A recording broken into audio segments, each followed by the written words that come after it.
sa Casa Bernardo sa Mendez, Cavite, at kasama natin ang mga CACG natin nandito, mga CACG at sina Sir na kasama na ating President, ating Daddy Press Elmer. At ito, I love Casa Bernardo. So kung gusto nyo rito ay talaga namang sulit dahil meron na kayong rooms, meron pa kayong videoke, meron pa kayong bar doon sa side na yon. Ito nyo naman yan, ito may full isang 6 feet at doon sa 3 to 4 feet. At may mga kwarto, 4 yan. Sa 2, 3, 4 doon sa baba. So dito sa Casa Bernardo, basta katropa ka talagang matik. May disco na, nag-meeting tayo together with Ride and Shine Philippines. Ayan, Ride and Shine Philippines. Kasama natin si Boss Paulo.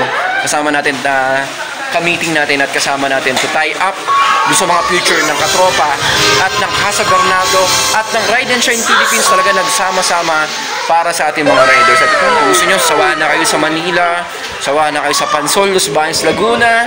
Huwag ka magsalita na ganyan. Dito naman kayo, medyo malamig ang panahon at libre naman. Are you stupid or something? I mean, may bayad, mura-mura. So you can go here, daily trip, 150 per head, and you can reserve the event for almost 13 to 14,000 per reservation. So napakamura. And you can avail it na talaga ng mga exclusive lang para dun sa inyong mga activities. At they can cater Christmas parties, birthday, and anything na gusto nyong gawin dito ay pwede sa Casa Bernardo. So yun yung nga pala, yung katropa o camp tropa. I-propose natin yan sa video natin. Kasama sa video yung camp tropa ha, at binisita natin yan dito sa ating tie-up activity with katropa, Casa Bernardo, Ride and Shine Philippines, and the camp tropa. So abangan natin yan.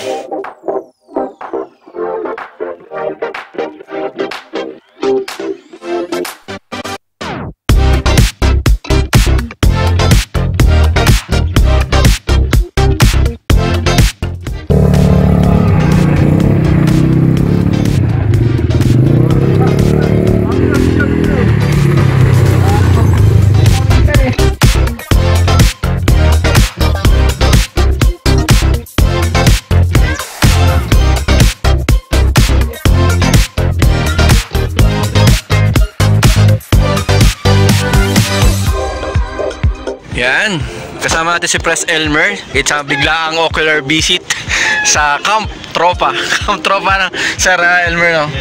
Yan, Camp Tropa. At ito, inaano niya yung trail. Dadaanan muna kasi matagal lang yatang hindi nadadaanan ulit.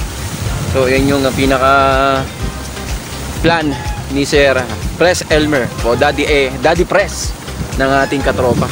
Pero ito yung kanyang area. Grabe naman, no? Laki. Ayun sila, oh. Ang layo na nila dun, oh. Yun. At ito yung future na katropa camp. Katropa camp. Yan. Yan.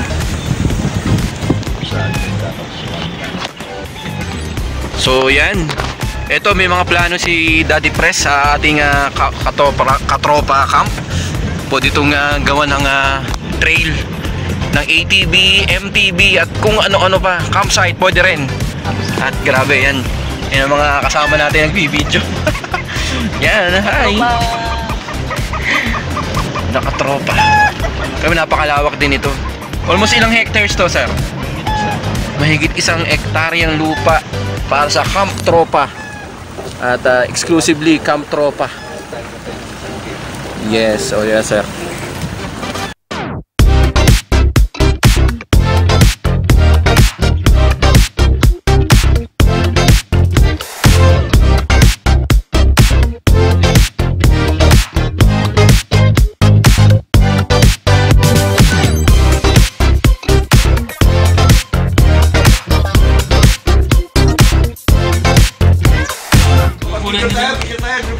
Group shot tayo sa Camp Tropa.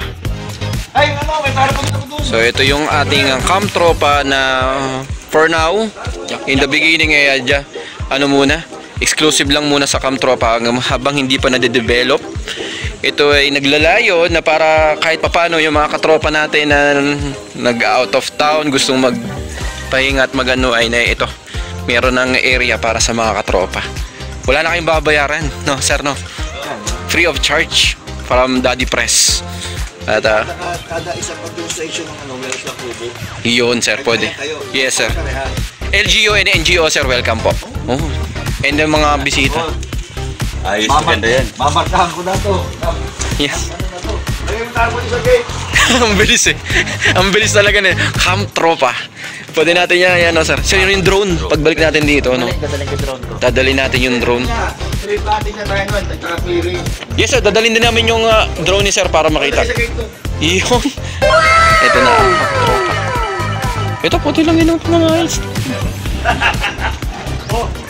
Good job, good job. Group shot, tropa natin. Exclusive si Sir FF, Sir Doc Moto, Sir Jun Bernasal. At si Sir Master Q ng Paranaque kasama natin. Yan. So we are preparing for the ocular visit sa Camp Tropa. At ito nga, grabe Camp Tropa. Yung opisina daw ni ano. Ito sa konting ayos lang, sir. Kontingan. Yung tropa. Grabe yung Camp Tropa. Soon and soon.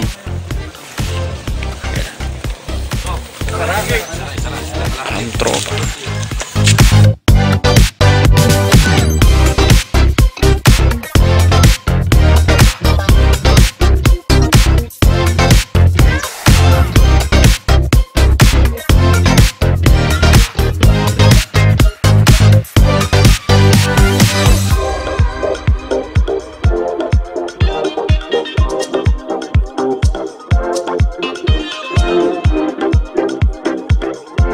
Kasama ko ang ating pinakamamahal, Daddy Press, Elmer Bernardo. Sir Elmer, Daddy Press pala, sorry. Anong masasabi mo sa mga katropa natin dyan out there? Mga katropa, Yeah. sama lang. Sama lang. Sama lang. Liligaya tayong lahat. Yun. Para sa ating bayan. Para sa ating inabukasan. Sama-sama lang. Kayang-kaya. Yun. Yan. At yun, kasama natin si Sir Paulo, the Ride and Shine Philippines owner. At ito, si Sir Ace, the Philippine tuloy, PNP-ASG President na Santa Rosa. At yan, pauwi na kami kasama si Daddy Press. At yan na nga, naghiwa-hiwalay na nga kami ngayon. At any message pa po, Daddy Press, dahil masaya yung bonding natin today. Again, sama lang. Sama lang. Liligaya tayong lahat. Liligay tayo lahat. Inhibig ko ang Pilipinas. Inibig ko ang Pilipinas. Yun! Tapos sabi ko kanina, we serve and protect those who protect and serve us. Grabe naman, ang bilis ng mindset niya. But anyway, sir, maraming salamat po sa pag-invite sa amin sa Casa Bernardo at alam mo namang welcome kami dito. Thank you for coming and asa akong balang araw magkakasama tayong muli rito sa ating. Abangan natin yung Camp Tropa, sir. Oh, yes, Camp Tropa. we will do this. Camp Tropa para sa mga riders, bikers, at anything na gusto. And for our kids. Yan, sa mga bata, family-oriented ang gusto natin mangyari. Yes. Yan, maraming salamat, sir. Sama-sama. Sama-sama. Kaya. Thank you, sir.